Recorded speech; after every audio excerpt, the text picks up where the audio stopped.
Pras-pras, oh. Enjoy na enjoy sa kamatis, oh. Nakailang kamatis ka? Nakailang kamatis? Talagang enjoy na enjoy siya sa kamatis, oh. Sarap na sarap siya. Fresh kasi, eh. No, Fras? Ay. Oh, dala-dala mo. Green yan. Hindi pa yan pwede. Uy. Green. Tinangay. Fras, di pwede green.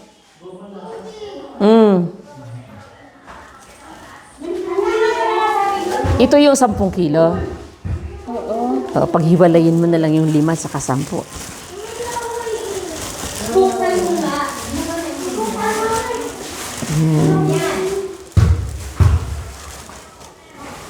Ito, yung iba pwede nang makain. Oo.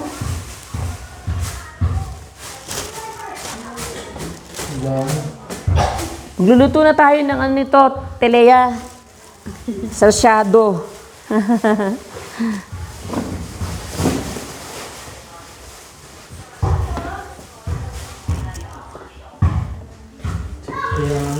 Isda sa kamatis na sarap.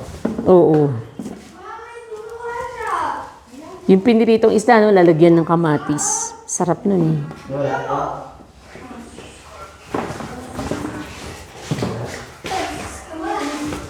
Pero ano yan, binobombahan din yan ng pesticide?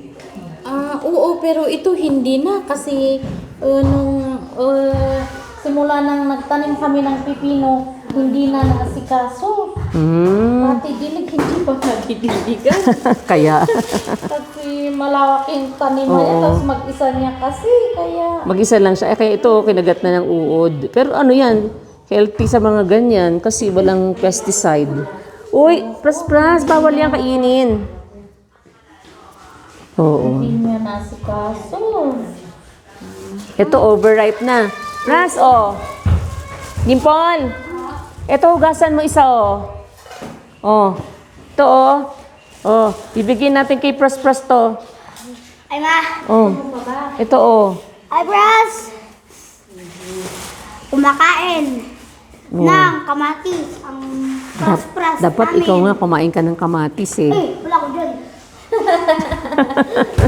Oo, pati yung mga bata dito eh. Ayaw nila. Ayaw din. Oo, sabi ko, ay, hindi nyo alam lang ang benefits ng kamatis. Oo. Oh, tingnan mo to si Pras-pras, oh. Ito ang kakain ng kamatis. Tingnan mo, oh. Wow! Galing talaga kumain ng kamatis ni Pras-pras, oh. Talaga, sarap.